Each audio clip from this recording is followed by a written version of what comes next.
Saudi আরব জুড়ে চলছে বড় ধরনের দুর্নীতিবিরোধী অভিযান। এ মাসের শুরু থেকেই দেশটির দুর্নীতি প্রতিরোধ সংস্থা নাজহা সরকারের বিভিন্ন দপ্তরে শুরু করে নজরদারি অভিযান। আর সেই অভিযানের ফলাফল চমকে দেওয়ার মতো।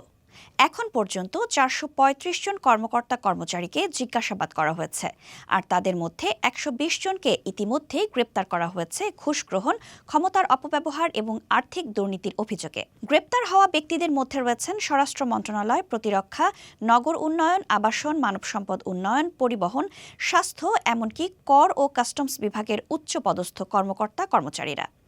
নাজহার বিবৃতি অনুযায়ী প্রত্যেকের বিরুদ্ধেই রয়েছে প্রাথমিক প্রমাণ। কেউ ঘুষ নিচ্ছিলেন, কেউ আবার নিজেদের পদ ব্যবহার করে দিচ্ছিলেন অবৈধ সুবিধা। আন্তর্জাতিক গণমাধ্যম রয়টার্স জানিয়েছে, সৌদি সরকারের এ পদক্ষেপ দেখাচ্ছে যে দেশটি এখন দুর্নীতির বিরুদ্ধে জিরো টলারেন্স নীতিতে যাচ্ছে। বিশেষজ্ঞরা বলছেন, প্রিন্স মোহাম্মদ বিন সালমানের নেতৃত্বে সৌদি আরব এখন প্রশাসনিক স্বচ্ছতা ও জবাবদিহিতা নিশ্চিত করতে যাচ্ছে।